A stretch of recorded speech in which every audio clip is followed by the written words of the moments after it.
Pak, tangan Pak.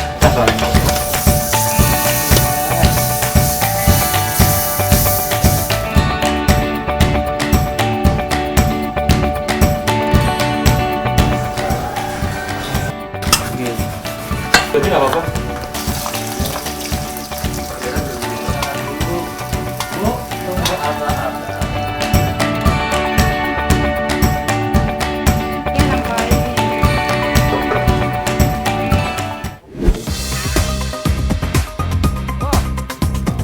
Ketemu lagi dengan aku, Afif Wah, Amar, cah cowok Amar asli yang selalu nguri-nguri kebudayaan warisan leluhur. Kali ini, aku mau ajak kalian buat main ke Temanggung. Di sini kita akan mengikuti tradisi mitoni atau tingkepan. Yaitu masukin terus ke dalam jarik. Nanti kalau jatuh, itu pecah.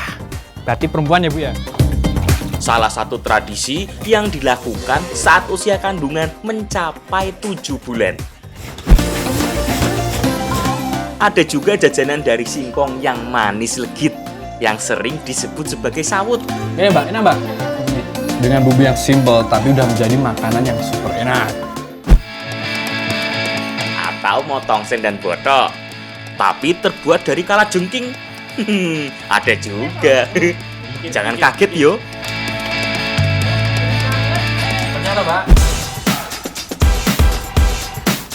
Terakhir, ada juga brongkos yang menggunakan bahan dasar piyik burung dara. Penasaran toh? Saksikan selengkapnya hanya di Jejak Anak Negeri. Bumbunya ben sampai masak ya Mbak.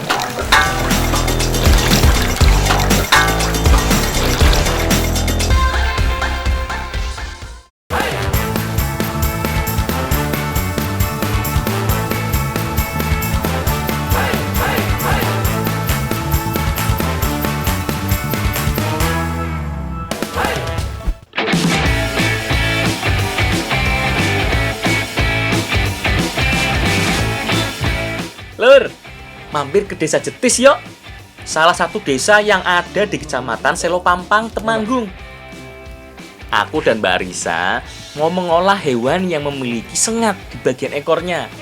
Nah, bener, kalajengking. Hah? Kalajengking? Emang mau dimasak apa sih, Mbak? Bagi kita yang bukan asli desa sini, pasti bingung yo. Ngapain masak kalajengking? Tapi bagi masyarakat di desa Jetis ini sudah biasa loh mengkonsumsi hewan beruas ini. Apalagi waktu kecil dulu. Nah, jadi sudah dari dulu masyarakat sini itu sering cari tungging. Nah, biasanya untuk dimanfaatkan jadi obat anak yang masih sering ngompol. Nah, tapi kali ini kita bakal mengolah tungging ini jadi masakan yang enak. Ya Mbak ya? Iya. Bakar sih Mbak ya?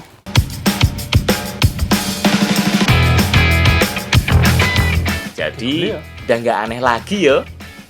Sebelum dimasak, kalajengking yang sudah dibuang bagian sengatnya ini harus dibakar dulu. Selain agar menetralkan racunnya, juga biar tidak terlalu menyengat aromanya.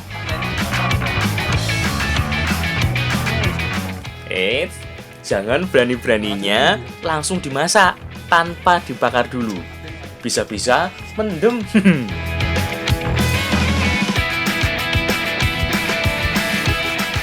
Wah, seperti dipanggang kayak mau, langsung dipangan oleh Mbak. Itu langsung dipangan. Oh. Itu kok Mas. Jadi kalau mau jadiin obat anak yang ngompol, tunggeng ini setelah dibakar bisa langsung dimakan. Tapi kalau sekarang bakal kita olah dulu, biar rasanya lebih enak ya Mbak ya.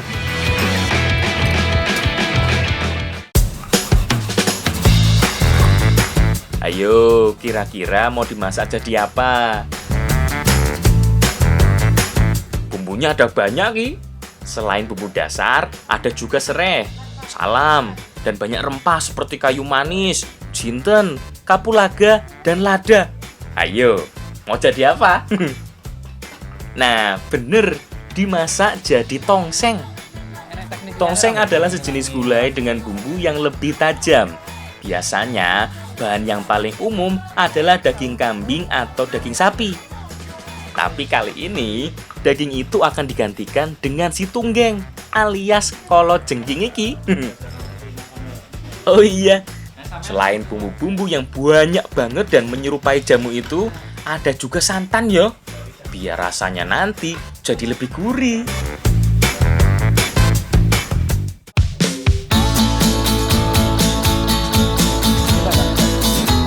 Setelah semuanya siap, tinggal tumis dulu bawang merah, bumbu halus, laos, salam, dan bumbu-bumbu lainnya. Masukkan juga santan dan gula. Setelah itu, baru deh masukkan tunggeng atau kalajengkingnya. Tunggu sebentar yo, sampai bumbunya tercampur rata. Ojo lali sambil terus diaduk-aduk, biar santannya ndak pecah, tetap kental. Jadi rasanya yo lebih gurih. Kalau kuahnya udah mulai surut, tongseng tunggeng siap diangkat. Piye penampilannya? Menggoda selera toh? Nah, iki yang membedakan tongseng dengan gulai pada umumnya. Pada tongseng biasanya ditambahkan irisan sayuran segar seperti kol, tomat, dan yang lainnya. Jadi rasanya lebih kaya, lebih kuat ya.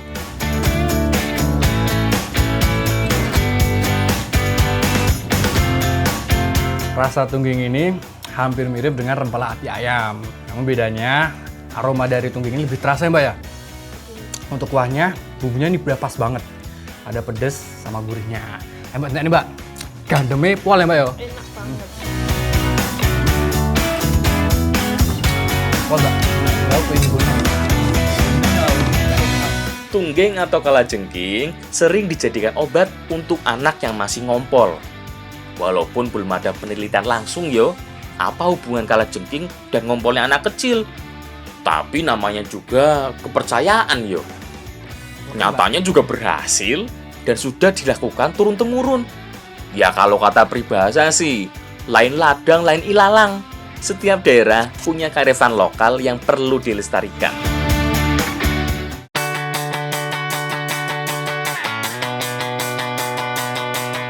Lur, jalan-jalan ke kaki Gunung Sumbing yuk.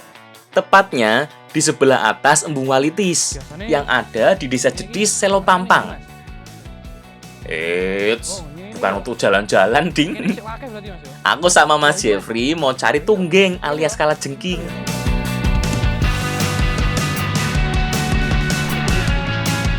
Wangel ya Mas iklannya ya. Gampang-gampang susah ya nanya. Sabar ya.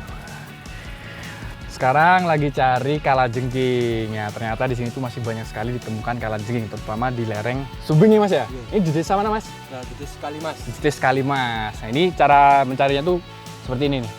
Pakai rumput. Nah, ini dibikin tali seperti ini, baru nanti dimasukkan seperti ini. Tuh. Ini sih gampang-gampang susah. Wangel ya Mas, rodan Mas yo. Sabar Wah, ya. ya wes, ayo golek sing oke Mas. Kalajengking adalah sekelompok hewan beruas dengan 8 kaki.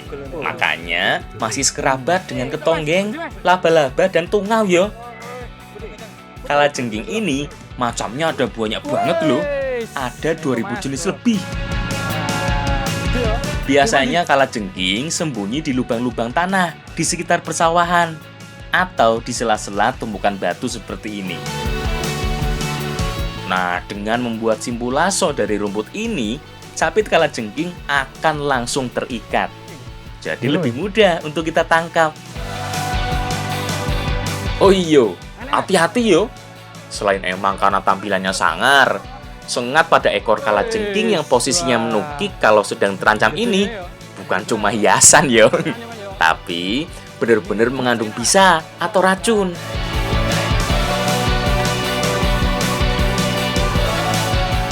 Dilangis ya Mas yo. Racunnya ngun buntut iki ya. Jadi ada beberapa jenis kalajengking. Namun untuk yang modelnya seperti ini nggak terlalu berbahaya, tapi tetap beracun. Makanya kita harus hilangin dulu bagian ini Mas, ekornya Mas ya. Karena banyak racunnya di sini. Hilangin dulu Mas yo.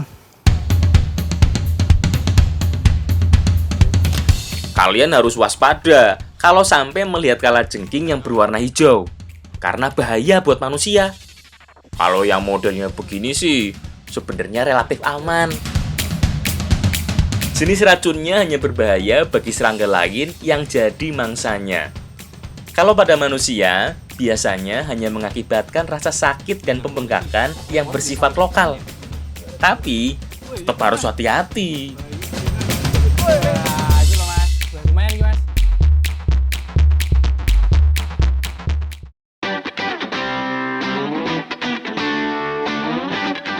Sekarang, aku mau bikin masakan lagi yo. Yo dari tunggeng atau kalojengking ini. Sekarang mau kita olah menjadi salah satu makanan tradisional yang gampang banget untuk dibuat. Untuk membuat boto itu udah banyak banget ini bumbu-bumbu dapur. Nah, ada satu yang nggak boleh ketinggalan, yaitu ini, kencur. Kita tambahkan lagi. Bumbu-bumbu yang digunakan harus dihaluskan dulu. Bumbunya lebih sederhana ya. Hanya bumbu dasar yang ditambah dengan kencur ini. Oh iya, kencur adalah salah satu rempah yang bagus banget buat tenggorokan loh. Kalau kamu lagi batuk atau sakit tenggorokan, langsung wae makan rimpang yang cukup kecil ini. Dijamin bakal cepet sembuh. Selain bumbu halus, satu yang nggak boleh kelewatan, parutan kelapa. Bukan bodoh namanya yo, kalau nggak pakai parutan kelapa. Campur dulu, Mbak. Semua bahan dicampur menjadi satu, mulai dari bumbu halus, parutan kelapa, dan mendingan atau pete Cina. Aduk dulu yo, sampai semuanya tercampur rata.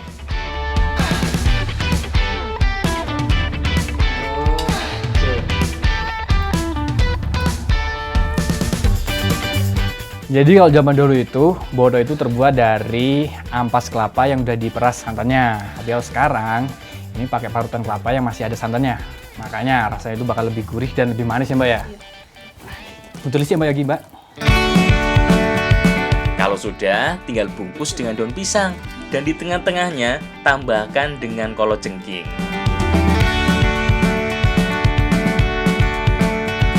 Sip.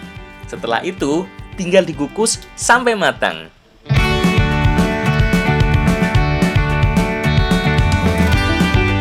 Nggak perlu terlalu lama yo. Nah, soalnya kan tunggengnya udah mateng. Jadi paling butuh waktu sekitar 15 menit. Matang burung. Wah, pas banget ini matang. Oh, dia mau. Iya, boleh kayu. Oh, ya wes Rene, makan gini, bareng. Pas ki, ngelik. Iya Rene, pakai bareng gini yuk. Ini juga nih.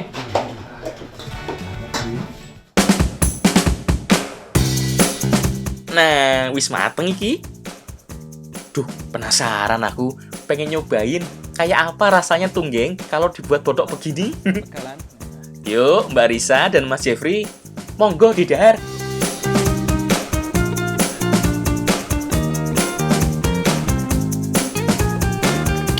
Sesuai dengan ciri khasnya, boto harus ada mandingan atau pete Cina.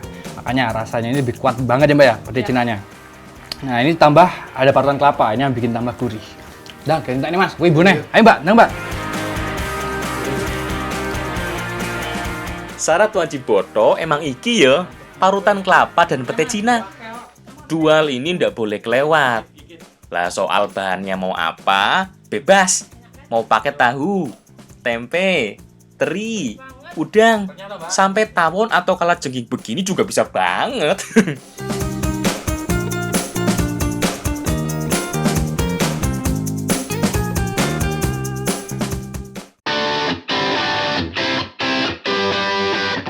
Lur, geser dikit yuk. Ke Dusun Lamu Gunung, salah satu desa yang berada di kaki Gunung Sumbing juga.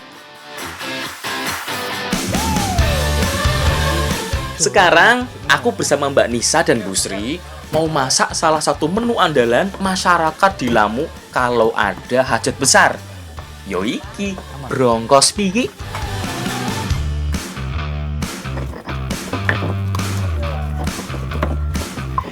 Jadi ada yang unik dalam memasak brongkos piyik. Nah, piyiknya sendiri ini nggak boleh dicuci. Kenapa? Karena agar itu nggak amis ya Mbak ya? Ya. Brongkos adalah salah satu olahan daging yang berasal dari Jogja. Kalau di tempat asalnya, dulu hidangan daging dengan kuah coklat ini adalah favorit raja-raja loh. favorit Sultan. Nah, di Temanggung beda lagi. Brongkos yang berkembang umumnya menggunakan kaki dan kepala kambing. Tapi tidak semua daerah Temanggung yo. Biasanya daerah dekat kota saja. Kalau di Lamu sini yo, ini khasnya pakai piyik burung dara. Piyik yang dimaksud adalah anak burung dara yang bulunya belum tumbuh sepenuhnya. Nah, saat umur segini biasanya paling enak untuk dikonsumsi. Lebih gurih dan lebih empuk.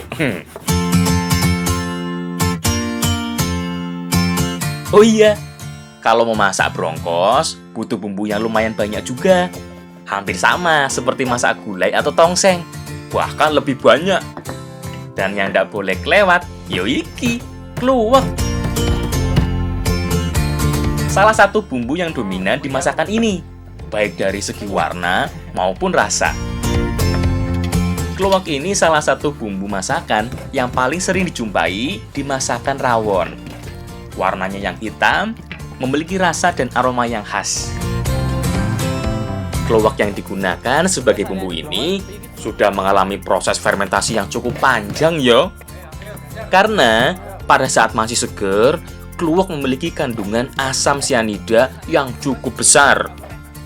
Tapi setelah difermentasi dengan benar, jadi bumbu yang bikin sedap masakan. Oh iya, selain bumbu yang banyak, brongkos juga butuh santan yang banyak juga. Semakin kental, rasanya yo semakin gurih. Makanya harus banyak nih parutan kelapa nih. Sip, sekarang saatnya kita masak. Kita tumis dulu bumbu halusnya. Mas, garamnya iki, Mas. Wah, iya Mbak. Jadi ada satu trik sebelum menumis bumbu brongkos, yaitu dengan menambahkan sedikit garam ke minyak yang sudah panas. Ini gunanya apa? Itu agar nanti rasanya itu lebih keluar, gitu ya Mbak ya? Iya. Aromanya lebih sedap ya Mbak ya? Lebih. Tambahannya Mbak ya? Iya. Semuanya cukup? Ah. Ya.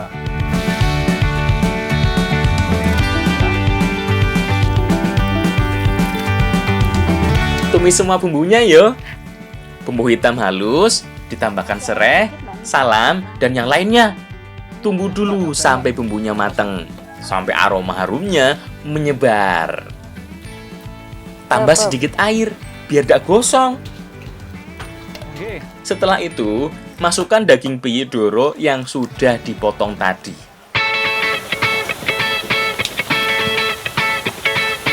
Tunggu sebentar yo, sampai dagingnya agak mateng. Mbak, santan wis siap. Wes iki, Mas. Ayo kita tambahkan nih Mbak. Setelah itu, baru masukkan santan. Biar rasanya lebih gurih. Jangan kebalik yo, santannya dulu baru dagingnya. Nanti santannya jadi lebih encer. Nah, kalau sudah mendidih begini, tinggal tambahkan cabai sesuai selera. Wah, nek aku yo sukanya pedes. Makanya suka cabai yang banyak begini. Tunggu lagi yo, sampai agak surut. Jadi dagingnya lebih empuk, bumbunya juga terserap sempurna.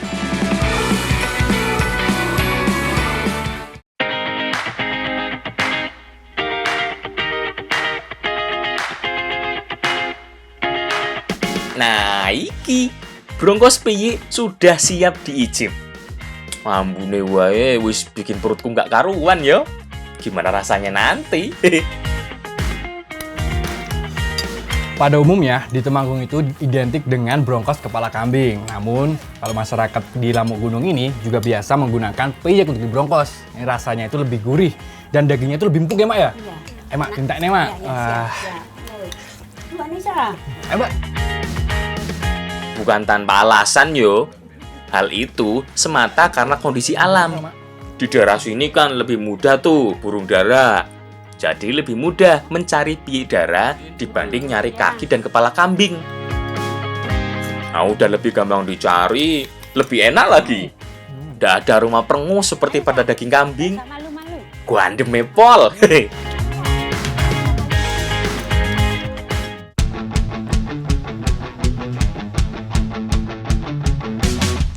Sugeng siang rencang-rencang. Pripun kabare? Sehat toh? Sekarang aku lagi ada di Dusun Celapar, Desa Pagersari, Kabupaten Temanggung. Aku mau mengikuti tradisi mitoni. Eits, tapi sebelumnya aku mau bantu masak-masak dulu. Biasa.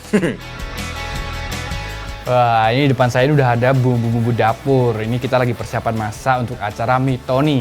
Nah, ini kita lagi persiapan untuk bikin ingkung. Nah, ini ayamnya udah dipersiapkan. Setelah ini kita bakal rebus. Banyak banget yang harus dimasak yo. Selain ayam ingkung, masih ada juga tempe bacem, sayur tumis, mie, tahu, dan yang nggak boleh ketinggalan, iki nasi bucu. Aku tak ngurus ayamnya dulu yo, buat ayam ingkungnya. Soalnya harus dibelah dulu, biar bumbunya bisa masuk sampai ke dalam. Biar Mbak Oli dan ibu-ibu nyiapin bumbu dan bahan masakan lainnya. Oh iya, ciri khas dari ingkung adalah ini nih. Sebelum dimasak, posisi sayap, kaki, dan kepala ayamnya harus diikat seperti ini. Sebagai perwujudan bahwa manusia itu tidak bisa apa-apa yo tanpa bantuan Sang Maha Kuasa. Oh iya, untuk membuat ingkung di sini, kita harus goreng dulu bumbu-bumbunya. Seperti ketumbar, kunyit yang sudah diiris, bawang merah dan bawang putih, dan parutan kelapa juga. Ingat yo, digoreng dengan minyak yang banyak, bukan cuma ditumis. Setelah itu, kita siapkan ayamnya untuk direbus. Langsung panaskan air ke dalam panci. Di setiap daerah itu mempunyai cara masing-masing dalam memasak ingkung. Nah, di Desa Celapar di sini itu bumbu yang udah digongso, setelah ini dimasukkan ke dalam ayam yang udah direbus. Kalau masuk nih, Bu. Nih. Kalau di daerah lain masak ingkung, biasanya bumbunya ditumis dulu, baru kasih air. Nah, di sini sebaliknya ya. Bumbu yang sudah digoreng baru dimasukkan ke rebusan ayamnya. Jadi bumbunya bener-bener kering. Rasanya yuk jelas lebih gurih.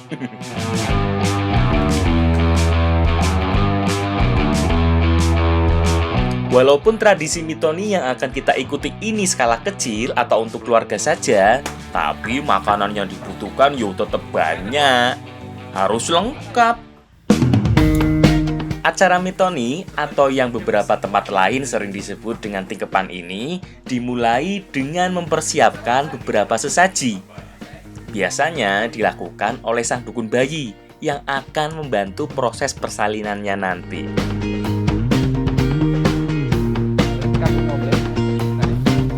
Semua sesaji yang terdiri dari nasi lengkap dengan sayur dan lauk, bunga, telur ayam, beras dan kendil. Kemudian ada juga beberapa jenis minuman seperti teh, kopi, dan santan. Semuanya diletakkan di dalam kamar orang yang sedang hamil.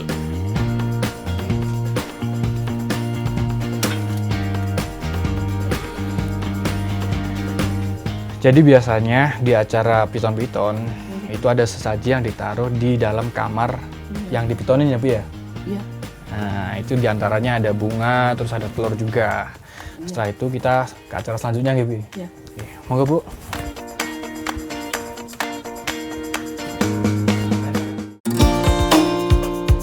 Salah satu ritual yang ada dari tradisi mitoni adalah acara brojolan. Telur ayam yang masih mentah dimasukkan ke jari Mbak Sri, kemudian dijatuhkan. Wait, coba anakmu, Mbak.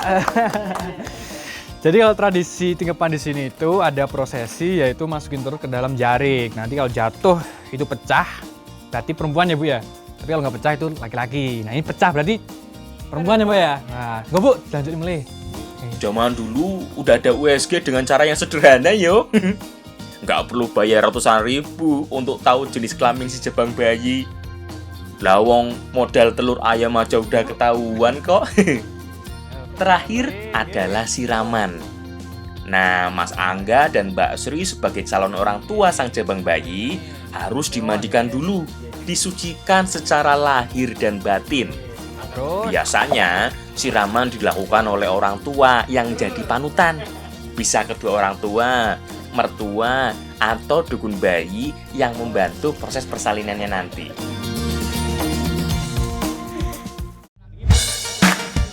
Sekarang adalah prosesi akhir, membawa kendi berisi nasi lengkap dengan sayur dan lauknya, dan tampah yang berisi ugo rampe alias semua jajanan lengkap. Semua ini kita bawa ke perempatan desa. Monggo Bu, wah mriki Bu, sukan mriki. Wah, ayo rebutan yuk, ayo. Wah, ayo, untuk sing dia yuk. Inilah puncak dari tradisi tingkepan, yaitu prosesi sedekah anak-anak. Nah, ini anak-anak pada berebut jajanan pasarnya. Ayo, tadi, ayo, kene aku iki. Wow. Lokasinya persis di perempatan terdekat dengan rumah. Biasanya perempatan seperti inilah yang dipercaya jadi tempat munculnya bala. Makanya, untuk menolaknya, semua makanan disedekahkan di sini. Oh iya, khusus kendi wadah makanannya akan dilempar oleh sang dukun bayi sampai pecah. Kendi adalah simbolis dari rahim ibu. Dengan dipecahkan begini, harapannya proses persalinannya akan berjalan dengan lancar.